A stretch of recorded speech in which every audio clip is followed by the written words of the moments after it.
संसार हो या सत्य हो, दोनों की खोज करने में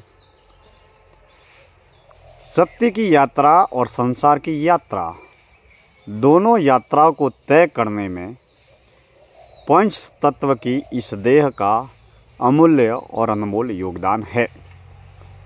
बिना देह के हमारे मानवीय जीवन की कल्पना नहीं की जा सकती, क्योंकि जब से हमारा जन्म होता है तब हमें जन्म के दौरान देह मिलती है, देह के साथ में मन मिलता है, वचन मिलते हैं, बुद्धि मिलती है, ज्ञान मिलता है, वाणी मिलती है और देह में अदृश्य रूप से बहने वाली चेतना मिलती है। अब देह दोनों तरीके की गति और प्रगति तय करता रहता है। इसी देह के जरिए संसार की यात्रा भी तय की जा सकती है और सत्य की यात्रा भी तय की जा सकती है। और अगर एक होश में रहने वाली, जीने वाली चेतना अगर चाहे तो संसार और सत्य दोनों की यात्रा तय कर सकती है। अब हजारों, लाखों, करोड़ों, अरबों, खरबों लोगों की भारी भीड़ में कोई एक चेतना एक ऐसी होती है जिसे जीवन को जानने की, जीवन को समझने की,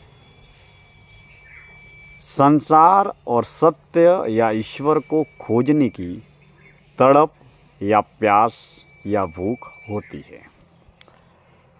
अब संसार को खोजने की और जीवन को खोजने की भूख हर किसी में होती है।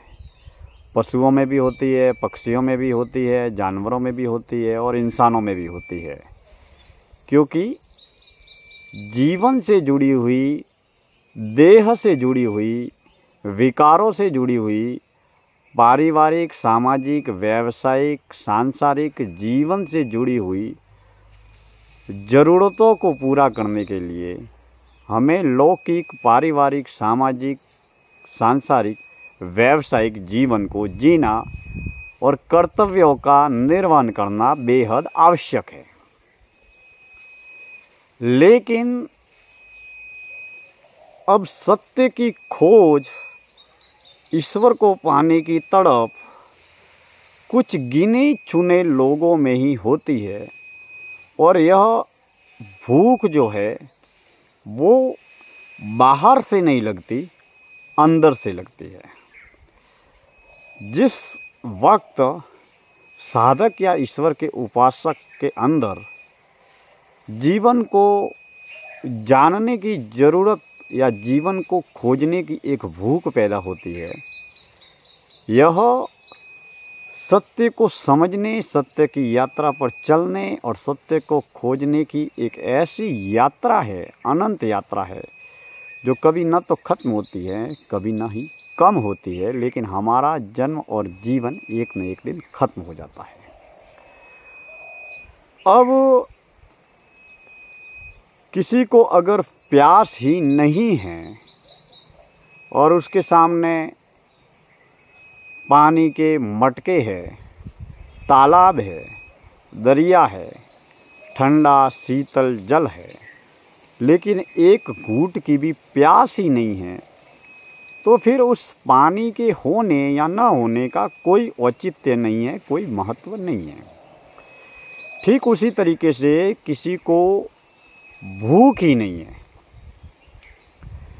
रोटी का एक टुकड़ा खाने की भूख ही नहीं है, भोजन के प्रति बिल्कुल तड़प ही नहीं है, प्यास ही नहीं है। तड़प और प्यास इसके लिए नहीं है क्योंकि उसे भूख नहीं है। ऐसी स्थिति में उसकी थाली के सामने अगर पांचों पकवान रखे जाए तो उसका कोई मूल्य या महत्व नहीं है, उसके लिए उसकी कोई ज़रूरत ही नहीं है, क्योंकि उस सामने वाले व्यक्ति को पांचों पकवान की कोई भूख ही नहीं है।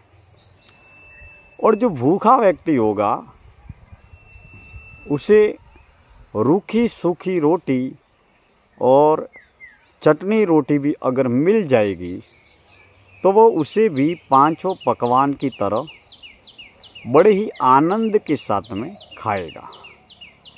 तो मेरे कहने का तात्पर्य यह है कि ईश्वर या सत्य की यात्रा में पहली बात तो सत्य को खोजने की भूख, ईश्वर को पाने की भूख, ज्ञान से आत्मज्ञान की ओर बढ़ने की भूख, आत्म कल्याण और आत्म जागरण की दिशा में आगे बढ़ने की भूख बेहद बड़ी मुश्किल से लगती है।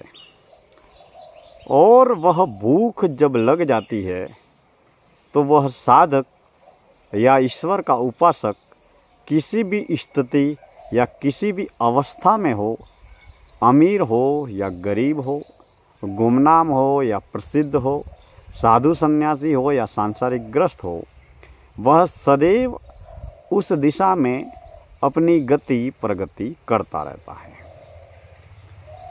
अब जीवन जिसका जितना सहज, सरल, स्वाभाविक, वास्तविक और यथार्थ है, वो मन से भी, वचन से भी और कर्म से भी, हम जो है जैसे भी है वैसे के वैसा वास्तविक यथार्थ जीवन जीते हैं। न जीवन में किसी भी प्रकार का नकलीपन होना चाहिए, न झूठ होना चाहिए, न दिखावा होना चाहिए, न ही कभी भी कहीं भी खुद को खास, विशेष व्यक्ति या व्यक्तित्व बनाने की या बताने की चेष्टा करनी चाहिए। हम जहाँ अपने आप को, खुद को जो है जैसे है, अच्छे है तो अच्छे बताए, भले है तो भले बताए, बुरे है तो बुरे बताए, अपनी वास्तविक स्वाभाविक यथार्थ स्थिति में जीवन को जितना जिएंगे उतना हमारा जीवन स्पष्ट नज़र आएगा और हम अपने आप के साथ में न्याय कर पाएंगे, क्योंकि हमारे जीवन में मन, वचन और कर्म के तल पर किसी भी प्रकार का झूठ नहीं है, नकली दिखावा नहीं है। हम जो है जैसे है वैसे है। संसार हमें कुछ भी माने, लेकिन जिस तल पर हम जी रहे हैं, जैसे रह रहे हैं, वैसे वास्तविक और स्वाभाविक तल पर हम जब जीवन को जीते हैं तो हमारी आधी परेशानियां, आधी मुश्किलें स्वतः स्वाभाविक तल पर कम हो जाती है। क्योंकि दुखी वो है जो किसी न किसी तरीके का दिखावा करना चाह रहे हैं। अशांत वो है जो है नहीं और होने का दिखावा कर रहे हैं। अगर हम गरीब है तो गरीब नज़र आए, अगर हम अमीर है तो अमीर नज़र आए, लेकिन जो गरीब है वह अमीर बनने की या अमीर दिखाने की कोशिश करेगा, या जो अमीर है वो और अमीर दिखाने की कोशिश करेगा, या जो अमीर है वो अमीर की जगह अपने आप को गरीब बताने या दिखाने की कोशिश करेगा। तो कहीं न कहीं हम वास्तविक, यथार्थ और स्वाभाविक तल से अपने जीवन को दूर कर रहे हैं। अगर जीवन में हमेशा सुखी रहना है, आनंद में रहना है, और ऐसा आनंद जो कभी खत्म नहीं होता, आप और हम अपने पारिवारिक, सामाजिक, व्यावसायिक जीवन में हमेशा खुशी भी होते हैं, सुख भी होते हैं, प्रसन्न भी होते हैं, लेकिन वो अल्पकाल के लिए सुखी, प्रसन्न या खुश होते हैं। अगर हम चाहते हैं कि ऐसी अनंत खुशी मिले, अनंत आनंद मिले, जो रात हो या दिन हो, सुबह हो या शाम हो, अमीरी हो या गरीबी हो, साधु सन्यासी भरा जीवन हो या सांसारिक ग्रस्त जीवन हो, वो खुशी प्रसन्नता या सुख कभी भी खत्म न हो।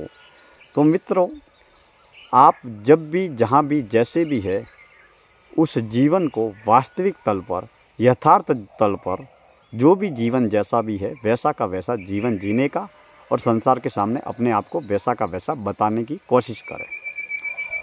अगर आप बुरे हैं तो बेशक जैसे है वैसे के वैसे नज़र आइए।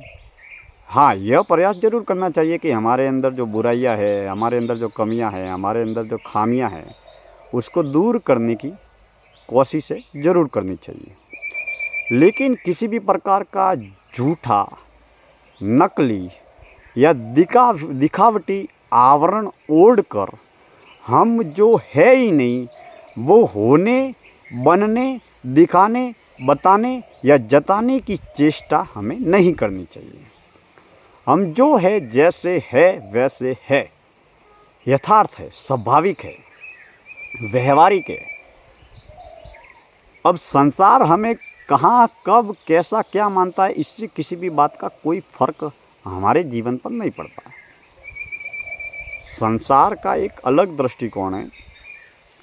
हर व्यक्ति को देखकर लोगों के अलग अलग दृष्टिकोण होते हैं, लेकिन हमारी नज़र में हमारा जीवन स्पष्ट भी होना चाहिए, शुद्ध भी होना चाहिए, सात्विक भी होना चाहिए, संस्कारवान भी होना चाहिए, चरित्रवान भी होना चाहिए, और वाणी, विचार और कर्म तीनों के जो तल है वो बिल्कुल सत्यता की परख पर परखे जाने चाहिए।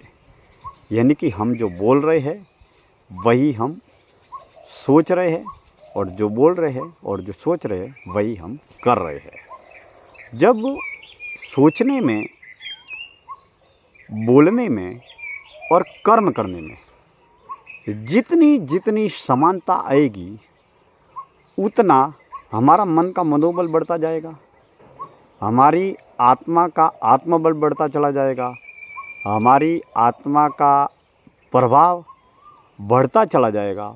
और जितना मन का मनोबल बढ़ेगा, जितना हमारी आत्मा का आत्मबल बढ़ेगा, उतनी हमारे अंदर एक आंतरिक असली समृद्धि का अपार और अनंत आत्म आनंद का एक ज्वार भाटा फूटेगा।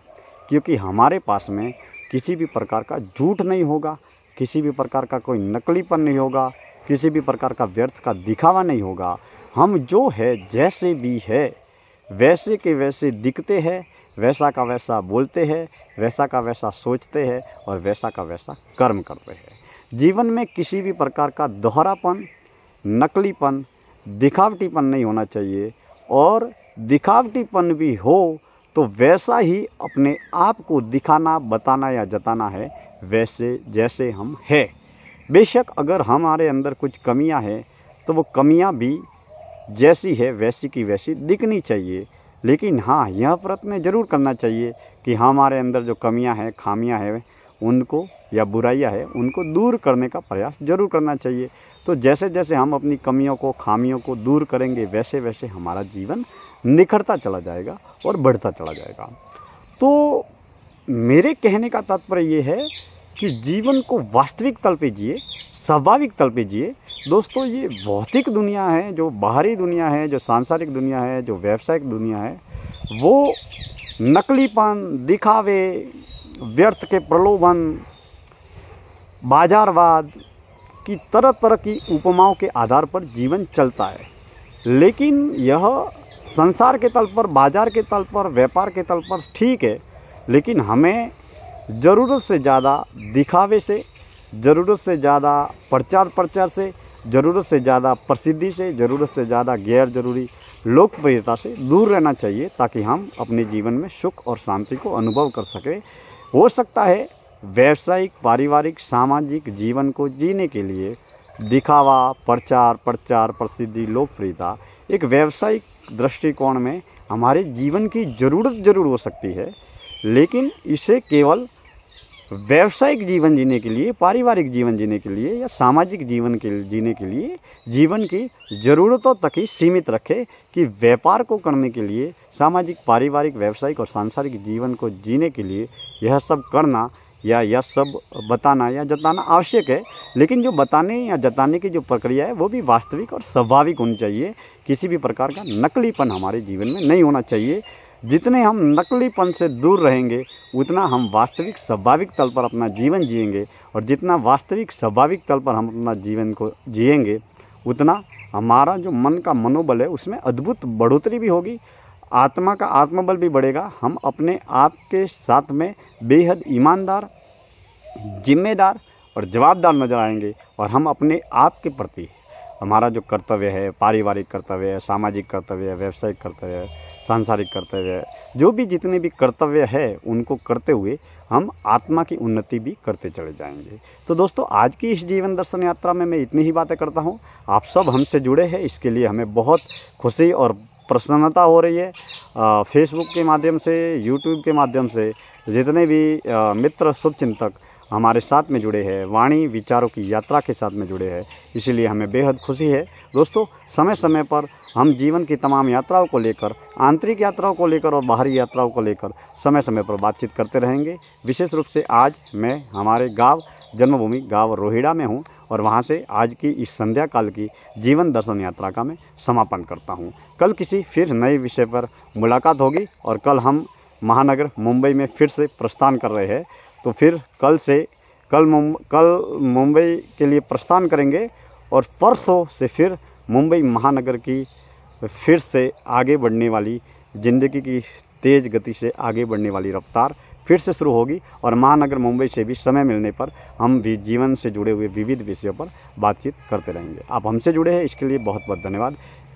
फिर किसी नए विषय को लेकर आपसे मुलाकात होगी। धन्यवाद।